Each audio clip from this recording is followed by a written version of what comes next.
Vamos para a palavra do Senhor? Amém? Nós estamos no ano dos fundamentos. E esse mês é o Fundamentos da Cruz. Então nós vamos falar sobre a cruz. Nós temos falado sobre a cruz. Na semana passada, o nosso irmão Felipe, ele ministrou sobre a cruz aqui. E ele nos contou sobre 5 feitos da cruz. Quais são esses 5 feitos que ele falou na cruz? E eu queria orientar os irmãos que não assistiram essa mensagem do Felipe, nosso líder de jovens, que vocês possam acessar o YouTube e escutar essa mensagem. Ele falou sobre 5 feitos na cruz, que é a substituição, ou seja, Cristo nos substituiu na cruz. Ele falou sobre a expiação, perdão dos pecados, falou sobre propiciação, ele falou sobre reconciliação com Deus, e ele falou sobre a redenção através da cruz. Falou sobre esses 5 feitos na cruz. Então é importante que quem não assistiu, quem não ouviu, ele ministrou no domingo passado no período da noite. Então nem todos estavam, porque acredito que muitos estavam no período da manhã. Então durante essa semana acesse o YouTube da CEPAC Church e escute essa mensagem. Amém? Para que vocês possam entender esse processo da cruz. Isso é muito bom. E hoje eu vou falar sobre 2 pontos. Vou tentar falar dentro do tempo. Eu quero falar sobre a mensagem que a cruz nos traz. E o caminho percorrido por Cristo até a cruz. Então vou separar essa mensagem em 2 etapas. A primeira será a mensagem da cruz. E a segunda será o caminho da cruz. Então eu quero ler com vocês 1 Coríntios, capítulo 1, versículo 18, que diz assim: porque a palavra da cruz, ou a mensagem da cruz, é loucura para os que perecem, para aqueles que se perdem, para aqueles que estão distantes. Está pagando, pagou. Tá com, beleza, eu li aqui, não tem problema. Porque a mensagem da cruz é loucura para os que perecem, mas para nós que somos salvos, é o poder de Deus. Glória a Deus. A mensagem da cruz é loucura para os que perecem, mas para nós que somos salvos, que entendemos, que nos entregamos, é através dela que nós temos vida. Para nós, ela é o poder de Deus. Existe um ponto fixo na vida do homem, um ponto onde o homem precisa sempre olhar, e esse ponto fixo é a cruz. A partir do momento que nós, como homens, paramos de olhar, refletir e viver através da cruz, é o momento onde a gente começa a desvirtuar os nossos passos, porque a gente esquece que algo foi feito por nós. Então o ponto fixo pelo qual nós sempre devemos caminhar é a cruz, e a Bíblia nos mostra isso. A Bíblia nos mostra, a palavra do Senhor nos mostra que a cruz, a morte de Cristo, ela criou uma expectativa de Deus na eternidade. Ou seja, existia um propósito, um plano de Deus para a salvação do homem, e neste plano precisava que Cristo passasse pela cruz. E no propósito de Cristo era justamente para cumprir a nossa redenção, que o Felipe falou na semana passada, nos levar à salvação, nos levar a Cristo. O fato é que a cruz não é somente um ato histórico. A cruz não é somente um ato que aconteceu há 2000 anos atrás. A cruz é algo que, por ter acontecido, nós temos vida. E por isso somos alegres em Cristo. Não foi algo só como a destruição do Muro de Berlim. Não é somente como um fato que aconteceu, as torres gêmeas caírem. São desastres, são momentos ruins, né? O Muro de Berlim não, mas as 2 torres gêmeas são fatos que aconteceram, que ficou na história, que a gente lembra, mas não nos criaram impacto para os familiares, talvez, uma lembrança, mas até mesmo daqui 100 anos vai ficar somente para a história. Só que a cruz não é um ato somente histórico, é um ato de transformação, de antes e depois. Existia algo antes da cruz, que era: quem irá morrer por nós, pelos nossos pecados? E depois da cruz, a gente pode falar: existiu alguém que morreu por nós. que morreu por causa dos meus pecados. E por causa desse dia da morte da cruz é que nós temos vida. E aí essa cruz, ela nos traz uma mensagem. A própria Bíblia fala aqui, porque a mensagem da cruz, a palavra da cruz, ou seja, Cristo se entrega na cruz, Ele morre por nós, e nessa morte Ele nos deixa uma mensagem, um recado, uma palavra. E que mensagem é essa? É sobre essa mensagem, ou alguma dessas mensagens que nós vamos falar aqui. Eu vou falar sobre 4 mensagens da cruz. Tem muitas, e nós vamos discorrer disso desse mês, mas vou falar de 4. Vou falar sobre a justificação na cruz, a separação que a cruz nos traz do mundo. Vou falar sobre a libertação que a cruz nos trouxe e a vitória que temos através da cruz. Esses serão os 4 passos dessa primeira parte da mensagem. A primeira mensagem, a primeira palavra que a cruz nos traz é uma palavra de justificação. Por que nós precisamos ser justificados, Elias? Por que nós precisamos ser restaurados? Por que nós precisamos ser limpos? Vamos ler Romanos capítulo 3, versículo 23. Porque todos pecaram. Eu pequei, você pecou, todos pecaram. E destituídos estão. Destituídos quer dizer separados, distantes, impossibilitados de aproximarmos da glória de Deus. Ou seja, existe um pecado que nos separa de Deus, que nos afasta. E sem essa intermediação de Cristo através da cruz, nós nunca poderíamos nos aproximar dele. Jamais. Essa é uma mensagem da cruz. E aí olha só o que acontece, que Hebreus nos dá um recado e eu vou explicar aqui. Hebreus 9, 22 diz assim: ou seja, existe um pecado que habita em nós. Como que acontece para esse pecado ser perdoado? Hebreus 9, 22 fala: e quase todas as coisas, segundo a lei, se purificam com sangue.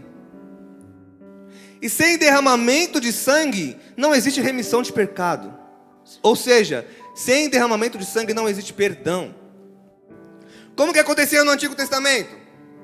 No Antigo Testamento, antes da cruz, na lei de Moisés, como que era feito o ritual do perdão, que o próprio Deus estabeleceu no livro de Êxodo, através da explicação ali. Aliás, o derramamento de sangue é feito desde o pecado de Adão, porque houve uma morte de um cordeiro para a pele ser restituída ali e usar como vestimenta para Adão. Mas na cruz isso foi estabelecido como uma lei. Aliás, no Antigo Testamento isso foi estabelecido como uma lei, como um princípio. Existia um sacerdote. Então o sacerdote era aquela pessoa que levava o recado do povo para Deus, fazia as orações. Era a única pessoa que uma vez por ano tinha acesso ao Santo dos Santos. O profeta recebia de Deus para o povo. O sacerdote tinha a missão de levar a súplica, o pedido de perdão do povo para Deus. E como que o sacerdote fazia isso? Ele pegava um cordeiro puro, imaculado, e ele derramava o sangue daquele cordeiro. Aquele cordeiro ele servia como um substituto. Então o sacerdote colocava a mão naquele cordeiro, como se representasse todo o povo. E quando ele colocava a mão nesse cordeiro, ele passava o pecado de todo o povo para aquele cordeiro. Para que o povo não fosse morto, alguém tinha que morrer. E sobrava para o cordeiro. No derramamento de sangue, expiava-se do Santo dos Santos e ali o povo era perdoado. Era assim que acontecia no Antigo Testamento. Está claro? Porque precisava de ter perdão para que o povo se chegasse a Deus. E aí chegou um momento em que Deus falou assim, aliás, já era um plano estabelecido: eu vou providenciar o cordeiro. Deus falando. Engraçado que eu estava lendo Gênesis, e Abraão fala isso para Isaac. Quando Isaac vai ser sacrificado, não foi. Mas quando Deus pede Isaac para Abraão e fala assim, Isaac fala para o pai dele: pai, nós vamos fazer o sacrifício, mas cadê o cordeiro? E Abraão, sem saber, profetizava. Porque ele não somente profetizou que Deus providenciaria o cordeiro para ele, mas ali Abraão profetizou que Deus providenciaria o cordeiro para toda a humanidade. Então Abraão cita: o próprio Deus providenciará para si mesmo o cordeiro. é o Cristo, o Cordeiro ressurreto, sacrificado na cruz. Aleluia. Então o próprio Deus olhando para o homem falou assim: não tem jeito de o homem purificar a si mesmo. Então eu, como Deus dos homens, providenciarei a libertação deles, a justificação deles e o perdão deles. Vou providenciar um cordeiro imaculado, e este será o meu filho Jesus Cristo. Então, através do derramamento de sangue de Jesus na cruz do Calvário, nós recebemos a primeira mensagem. Que mensagem é essa? Você é justificado e perdoado através do sangue de Jesus Cristo. Glorifique a Deus por isso. Então, quando nós olhamos para a cruz, a primeira palavra, a primeira mensagem que nós vemos é: você foi perdoado. Porque ali Cristo representava todos nós, e nós falaremos sobre isso. A segunda mensagem na cruz, se você puder anote: primeira, justificação. Segunda, qual que é a segunda palavra que sai da cruz? É a separação. Que separação é essa, Elias? A separação do mundo. Porque quando nós estávamos no mundo, nós tínhamos um problema. Qual problema era esse? Como seremos perdoados? Quando estamos no mundo, a nossa pergunta é: como eu serei perdoado? Existe um grito da nossa alma que pede por perdão. E aí nós encontramos esse perdão na cruz. E aí nós temos um novo problema, Wallace. Nós temos um novo problema, Gilberto. Como agora eu me separo do mundo? Porque se o mundo era algo que me prendia, eu preciso me separar dele para conseguir andar no caminho do ponto fixo da cruz. Como eu falei, a cruz é um ponto fixo que nós devemos olhar. Então Efésios capítulo 2, versículo 5 diz assim: estando nós ainda mortos em nossas ofensas, ou seja, ainda estávamos mortos dos nossos pecados, nos vivificou juntamente com Cristo. Jovens vivos, né? Versículo dos jovens vivos. Pela graça sois salvos. O que Paulo está falando aqui? Que nós pertencíamos ao mundo, só que por estarmos mortos nele, nós não queríamos sair de lá. Porque de fato, irmãos, quando estamos no mundo, o que nós queremos é se afundar mais no mundo. Não é o que nós como filhos de Deus queremos, mas nós como velha criatura não queremos sair de lá. Então o mundo se torna prazeroso, o mundo se torna um lugar em que vira a nossa morada. Por mais que seja uma morada suja, por mais que seja uma morada fétida, por mais que seja uma morada caída, destrutiva, ainda se torna o nosso lugar de conforto, porque nada nos incomoda ali, a não ser um grito da alma que pede por salvação. Então Cristo na cruz, Ele olha para você e fala assim: eu preciso te tirar do mundo. Mas não tirar do mundo físico, aqui, porque ainda, apesar de não sermos daqui, estamos aqui. Mas Ele precisa tirar o mundo de dentro de você. Tirar de você o desejo da carne, tirar de você o desejo do mundo, tirar o desejo de estar entre coisas profanas e em lugares sujos. E é na cruz que Ele faz isso. Ou seja, quando Cristo morre na cruz, Ele não somente salva os nossos pecados, mas Ele também nos separa do mundo. Olha só, a reflexão que eu quero trazer para você. Eu quero usar como comparativo um povo de referência, que é o povo de Israel, que eu usei na primeira mensagem. Quando o povo de Israel estava no Antigo Testamento preso no Egito, o Egito significa justamente o mundo. Eles estavam escravizados, eles estavam passando necessidades, eles estavam somente servindo ao Egito. E Deus providencia Moisés como representante de Cristo para eles, como um libertador, como alguém que vai mostrar um caminho. Vocês estão comigo?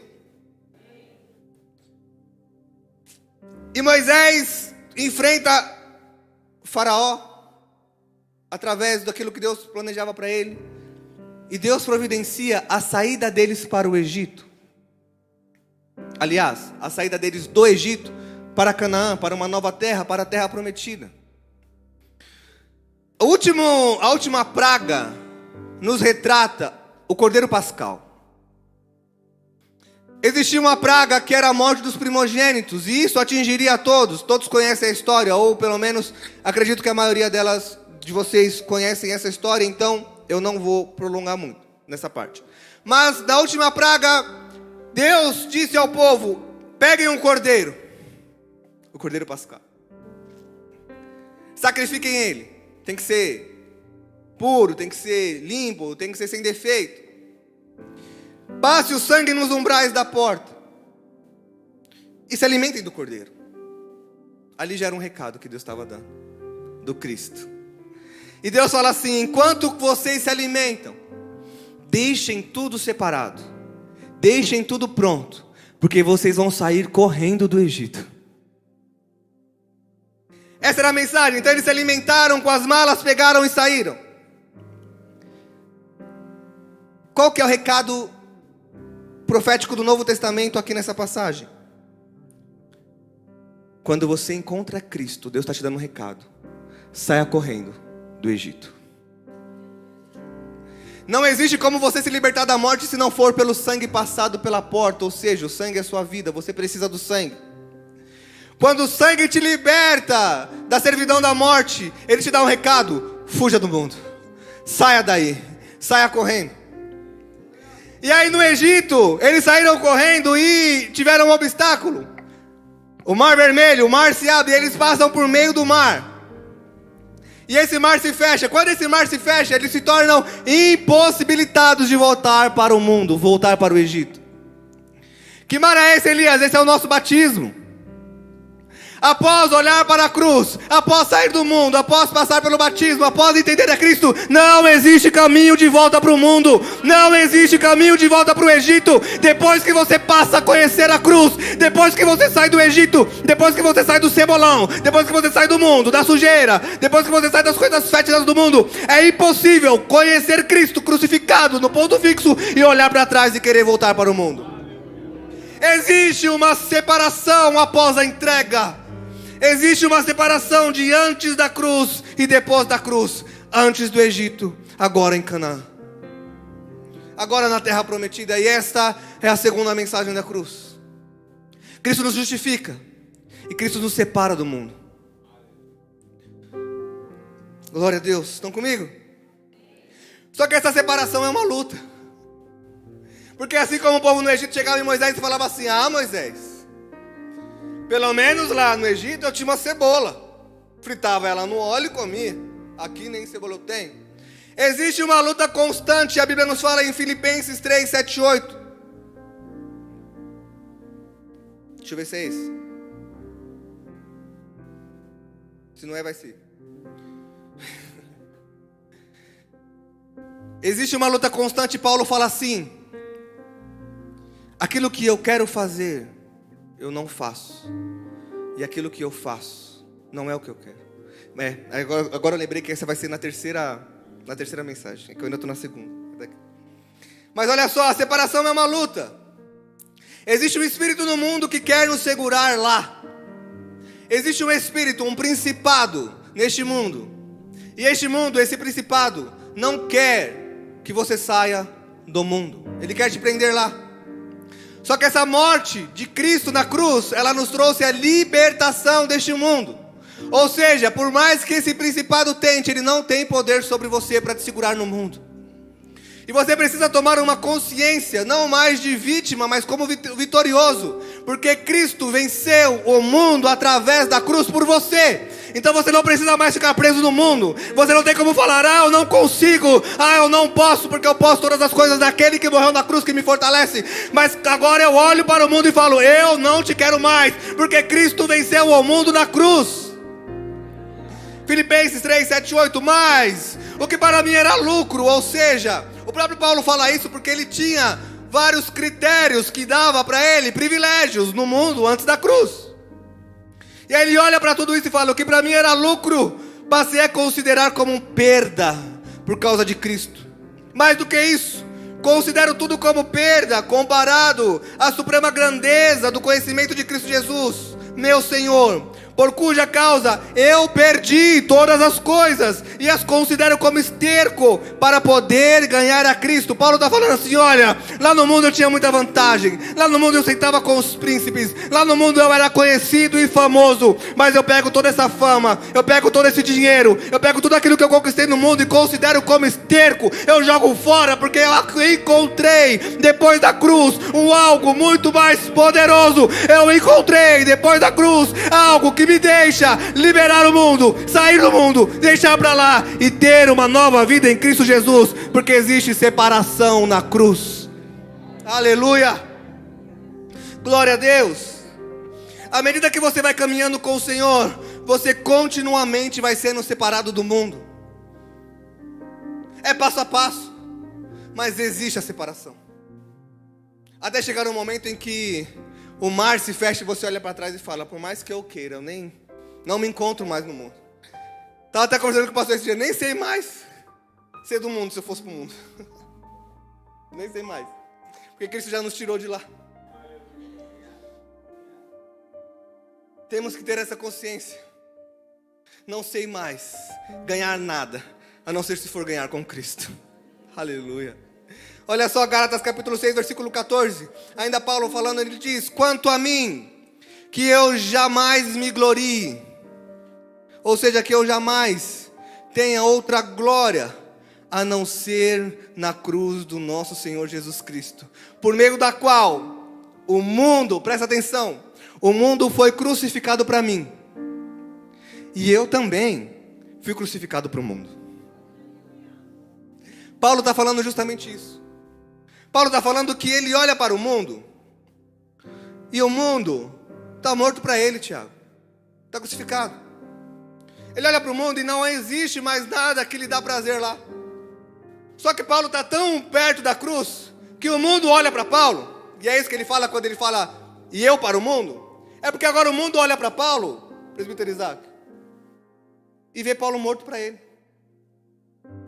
Paulo entendeu tanto a separação, que nem ele quer mais o mundo, e nem o mundo quer mais ele. O mundo olha para Paulo e fala assim: se esse cara vier para cá, ele vai me dar mais prejuízo ainda, deixa ele lá. Eu fui crucificado para o mundo, e o mundo foi crucificado para mim. Essa é a mensagem de Gálatas, essa é a mensagem da cruz. Paulo não quer o mundo não quer mais Paulo. Isso nos traz duas revelações. A cruz nos traz duas revelações: que Deus nos ama tanto ao ponto de entregar o Filho por nós na cruz.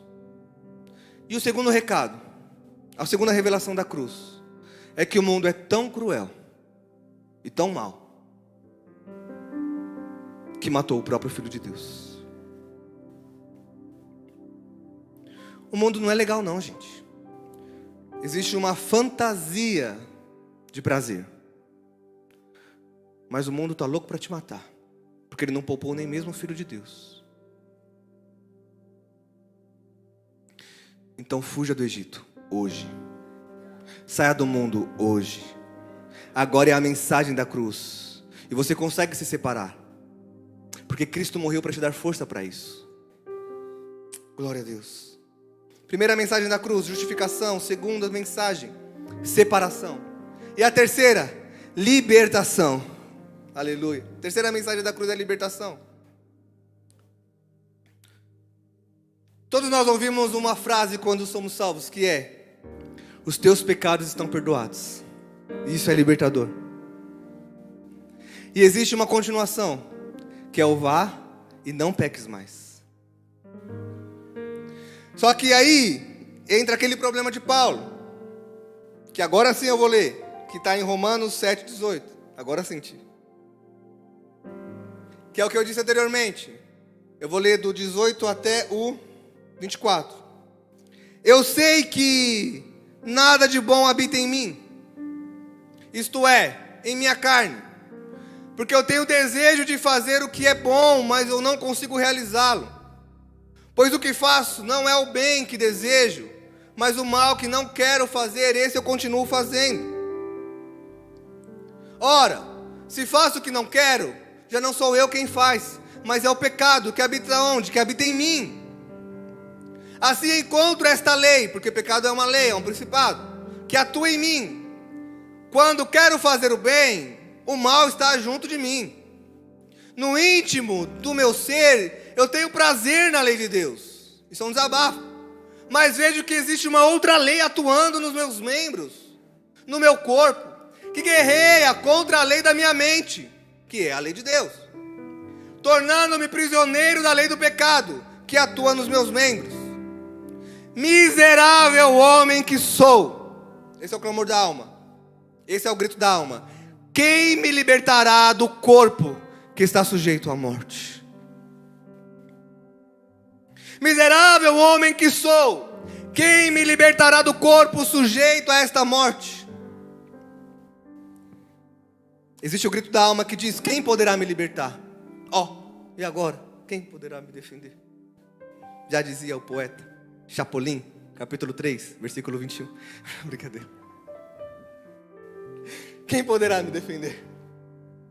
Cristo nos representa na cruz e nos liberta do pecado que antes nos prendia.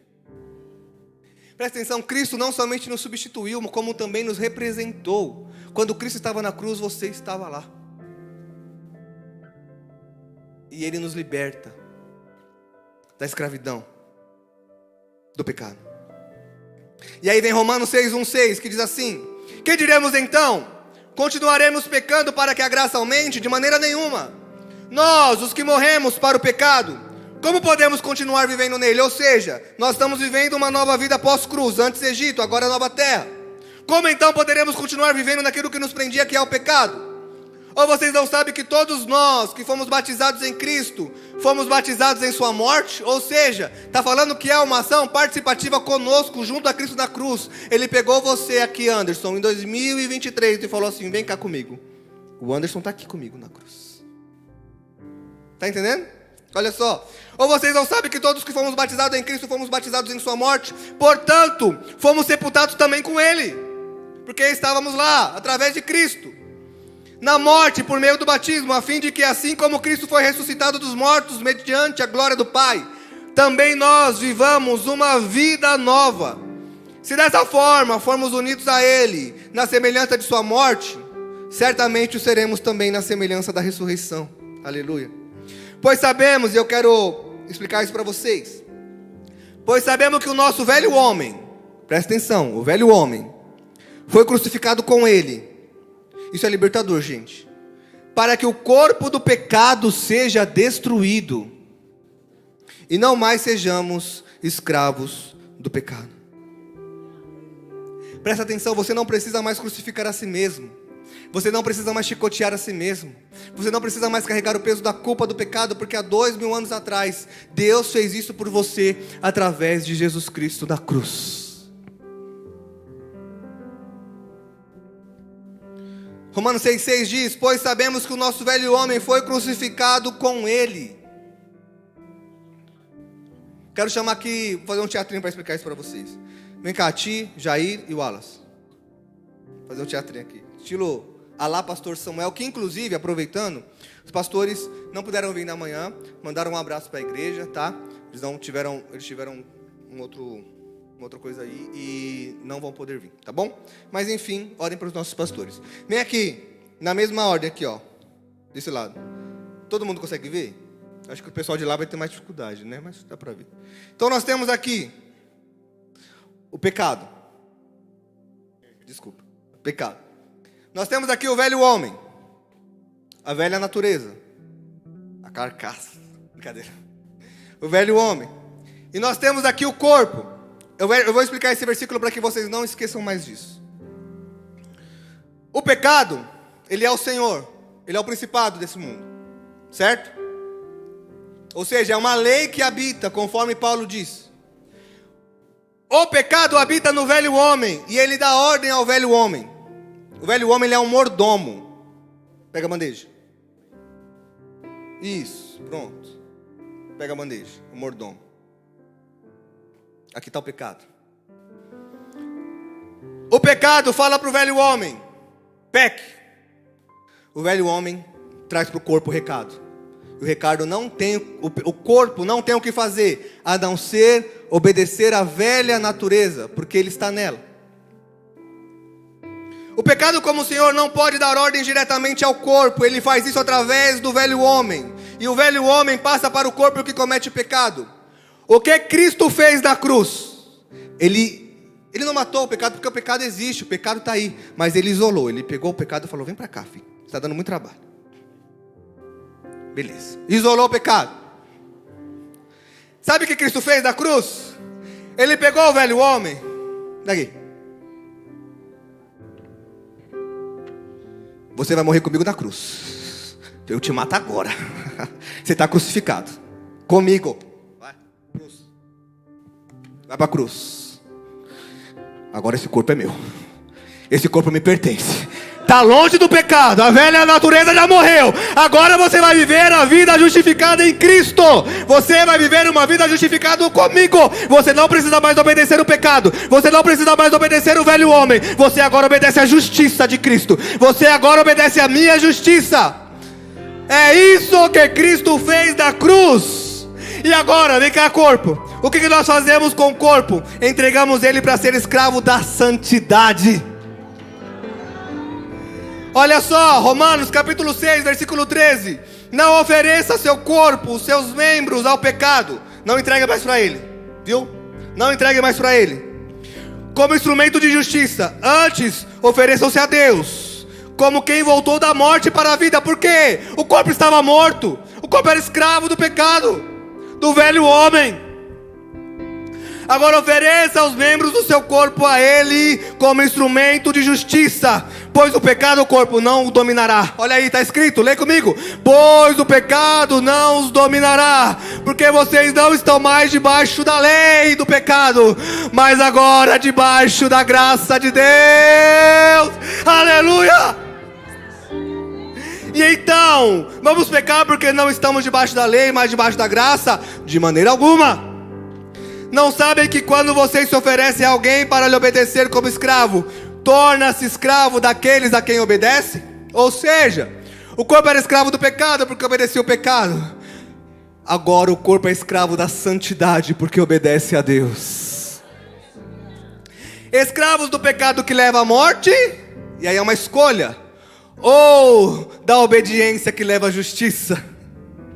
Mas graças a Deus, porque embora vocês tenham sido escravos do pecado lá atrás, passaram a obedecer de coração a forma de ensino que lhe foi transmitida. E aqui é a libertação, olha só. Vocês foram libertos do pecado e tornaram-se escravos da justiça. A palavra da cruz nos traz libertação. Obrigado, podem ir. Tentei trazer de uma forma que ficasse clara o que Cristo fez na cruz. O pecado existe, está lá, mas está isolado. Pecado não dá mais comando para o nosso corpo. O corpo está sob nova direção. O corpo está sob nova direção, sob a direção de Cristo Jesus. E o quarto recado da cruz, Elias, qual que é? Vitória. Nós somos justificados, nós somos separados, nós somos libertos. E agora nós temos vitória. Nem sei se vai dar pelo nem sei se eu vou conseguir passar pelo caminho da cruz, hein? Vocês estão conseguindo entender? Glória a Deus. Deus está falando comigo demais aqui. Aleluia. Porque não temos que lutar contra a carne e contra o sangue, porque já vencemos. A carne e o sangue está vencido na cruz. Mas agora a gente arruma uma nova briga. Quando você vem para Cristo, presta atenção. Sua briguinha não é mais aquela coisinha do mundo. Agora Cristo te dá um escudo, te dá uma espada, te dá um capacete, uma couraça de justiça, te dá uma nova armadura. E a sua briga agora é outra. Agora a sua briga é contra principados, contra potestades, contra os príncipes das trevas deste século, contra as hostes espirituais da maldade nos lugares celestes. Quando a gente vem para Cristo, a gente entende que existe um mundo invisível, um mundo espiritual. E esse mundo espiritual, ele é muito mais real do que a cadeira que você está sentado neste momento. É muito mais real do que o mundo visível, do que o mundo físico.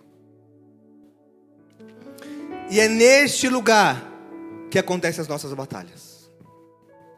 Vocês me dão licença, só um momento?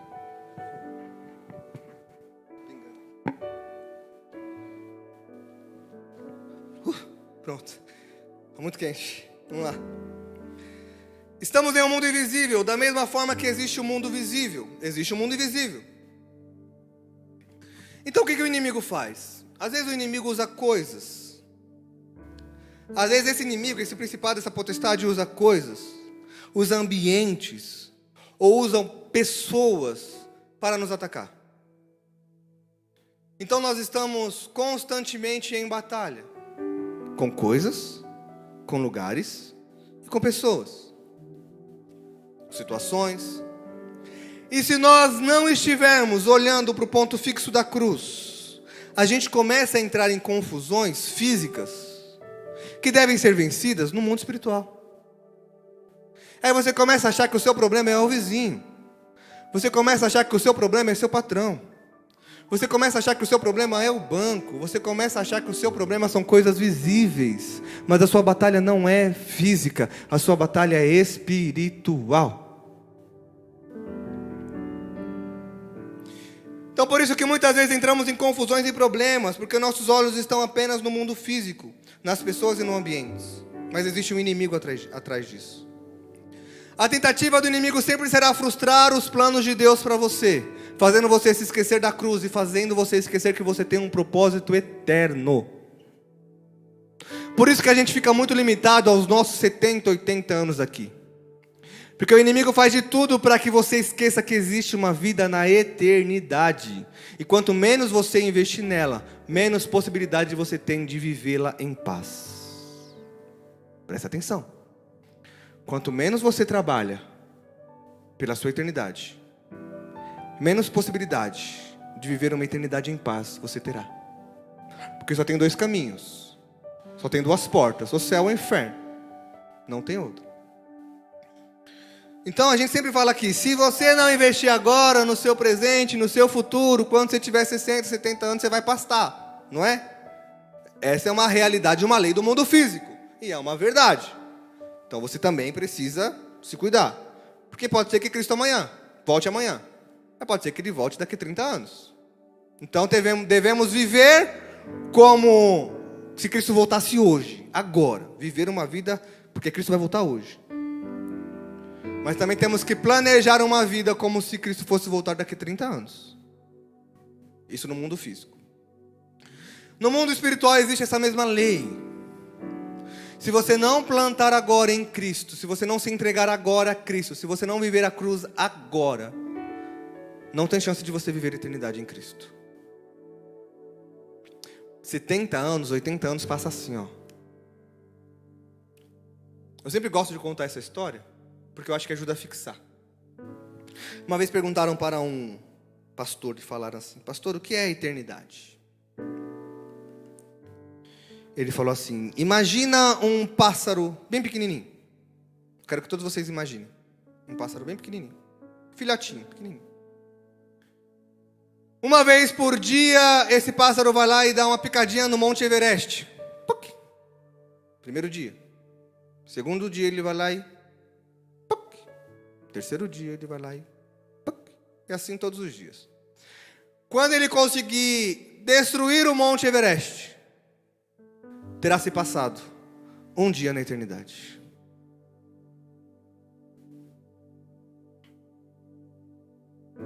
70, 80 anos é uma picadinha do passarinho. É rápido, é pouco, é curto. Então o inimigo sempre tentará fazer-nos esquecer que existe algo espiritual.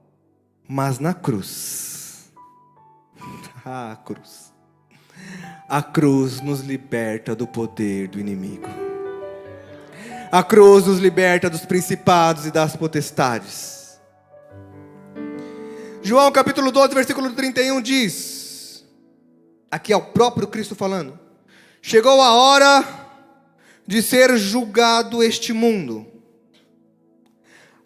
Agora será expulso o príncipe deste mundo. João 12:31. Isso. Chegou a hora de ser julgado este mundo. Cristo olhando para o mundo e falando assim: agora será expulso o príncipe deste mundo. Cristo estava decretando: vai ter vitória sobre principados e potestades. Então na cruz, Cristo nos justificou, nos separou, nos libertou, mas também nos deu vitória sobre os principados. Olha só, Colossenses capítulo 2, versículo 13 ao 15, diz assim: quando vocês estavam mortos em pecados, na incircuncisão da carne, Deus os vivificou juntamente com Cristo. Ele nos perdoou todas as transgressões e cancelou o escrito da dívida. E eu já continuo a leitura. Quando eu era pequeno, hoje não tem muito mais isso, mas eu lembro porque minha mãe tinha as promissórias na Lourdinha. Você teve já, ô Lila? Não, minha mãe tinha. Sabe quem não sabe o que é uma carta promissória? Você compra as coisas e você tem uma carta. Aquela carta, ela sinaliza que você tem uma dívida. Então você tem uma cópia dela e o estabelecimento também tem. Lá tem seus dados e se você não paga, ele pode chegar e protestar você. Isso valia anteriormente como uma promissória. Era uma escrita de dívida. Nós tínhamos uma escrita de dívida com o mundo, com o diabo. Porque não existe perdão de pecado. O pecado é uma dívida e o salário do pecado é a morte. Cristo, ele pega essa nota promissória que está escrito o seu nome, André, com uma dívida. E ele, presta atenção, ele não toma, porque Cristo não é caloteiro. Ele não somente toma, Vanessa, a dívida e rasga. Ele rasga porque ele pagou. Como que ele pagou? Com a própria vida.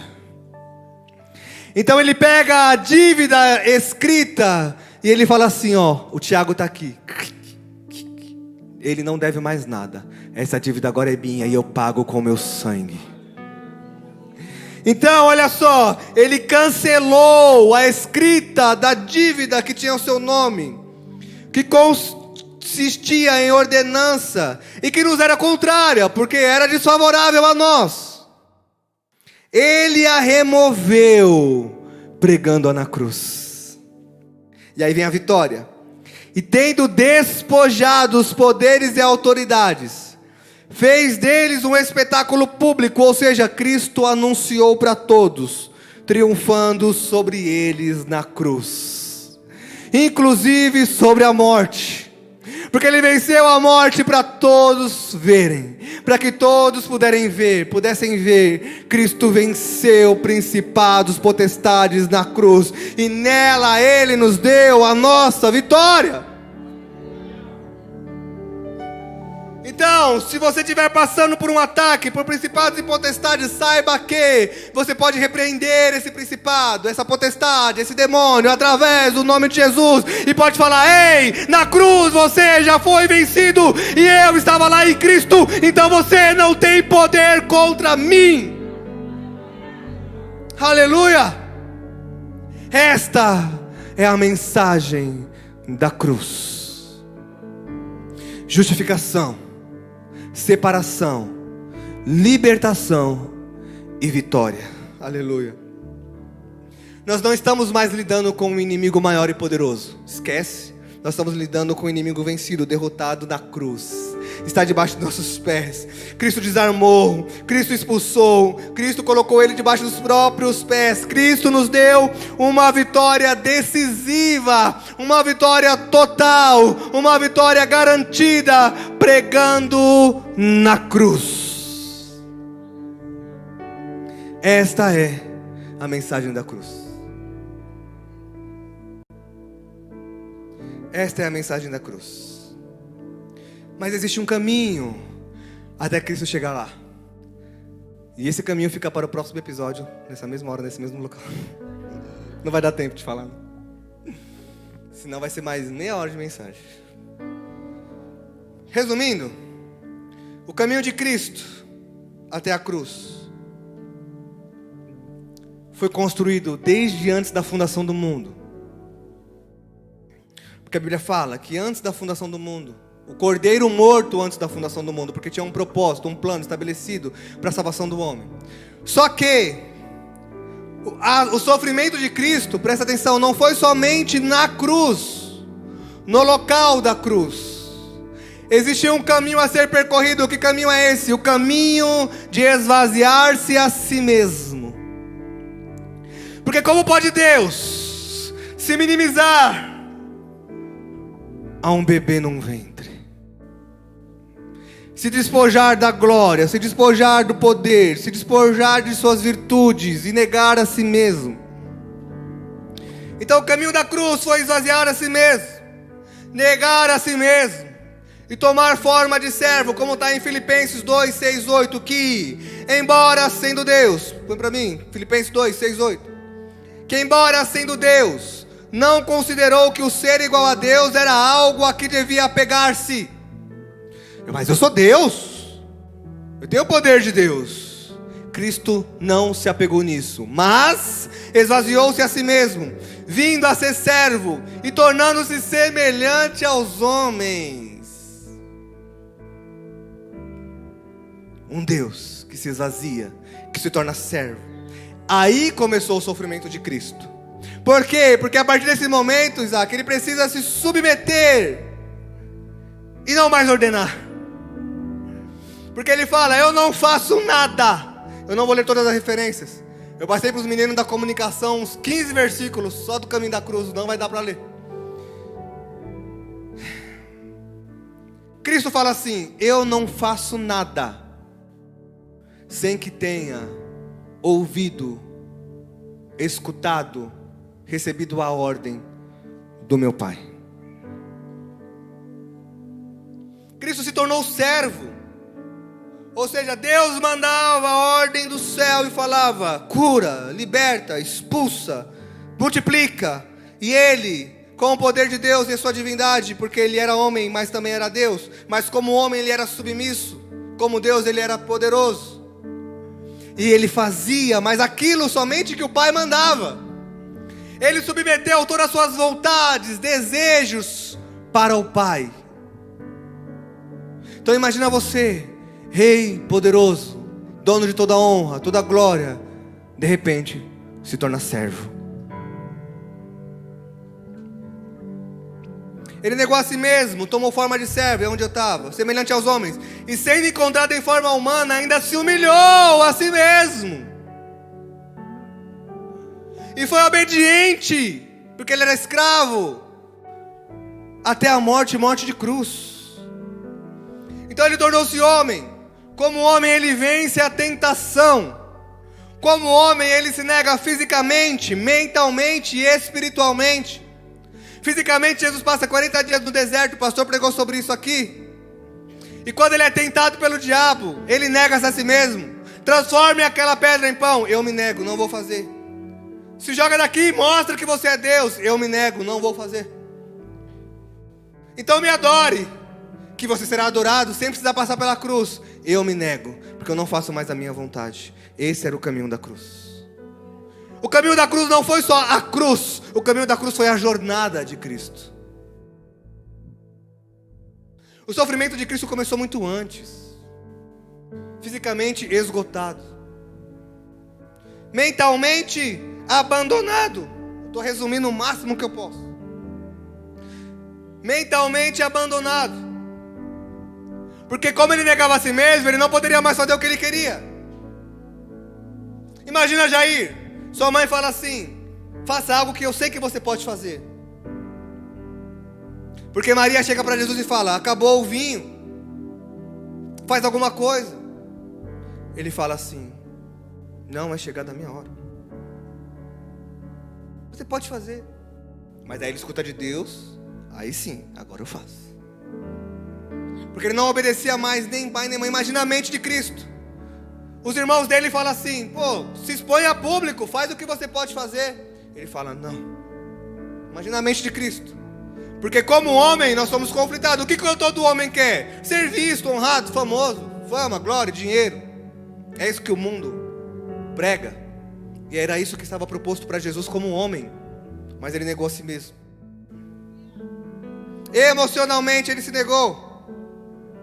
Mentalmente ele se negou. Se negou em todo o tempo. Na cruz, no Getsemane, ele se negou. Porque ele fala assim: Pai, se queres, afasta de mim este cálice, contudo. Lucas 22, 42. Lucas 22, 42 ao 44. Pai, se queres, afasta de mim este cálice, contudo não seja feita a minha vontade, mas a tua. Estando angustiado, ele orou ainda mais intensamente. O seu suor era como gotas de sangue que caíam no chão, de tanto sofrimento físico, de tanto se negar. E agora o recado que esse caminho nos traz é: vem para o caminho. Eu te justifico, eu te separo, eu te liberto, eu te dou vitória, mas anda comigo no caminho. Qual é o seu caminho, Elias? O caminho de negar-se a si mesmo. Porque agora o maior inimigo do homem não é mais do principado e a potestade. O maior inimigo do homem é seu ego. O maior inimigo do homem é a si mesmo. Não querer se humilhar, não querer abrir mão, não querer se negar, não querer sofrer. Nós não queremos. O ego do homem não deixa. Mas Cristo fala: percorre comigo o caminho da cruz. Porque Cristo, ele passa uma jornada da glória até a cruz. E ele sofre por nós. Nós assumimos um caminho da cruz até a glória. De negar a nós mesmos. Tentei resumir o caminho da cruz. Senão, falei bastante. Mas foi claro? Estamos justificados? Estamos separados? Estamos libertos? Estamos vitoriosos? Vamos orar por essa palavra, vamos ficar de pé.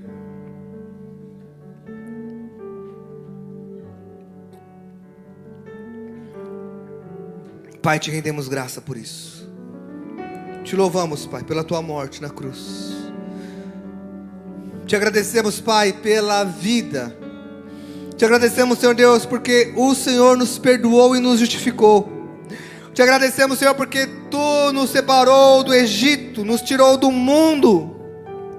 Te agradecemos porque o Senhor nos trouxe a libertação da velha natureza, do velho homem, e nos libertou o nosso corpo da escravidão do pecado. E te agradecemos pela vitória sobre principados, sobre potestades, sobre as hastes malignas, e nos deu vitória, rasgando a nossa dívida na cruz, rasgando a nossa nota promissória. Não devemos mais nada, porque o Senhor se entregou por nós. Obrigado, obrigado. Te agradecemos, em nome de Jesus, amém. Ainda de pé.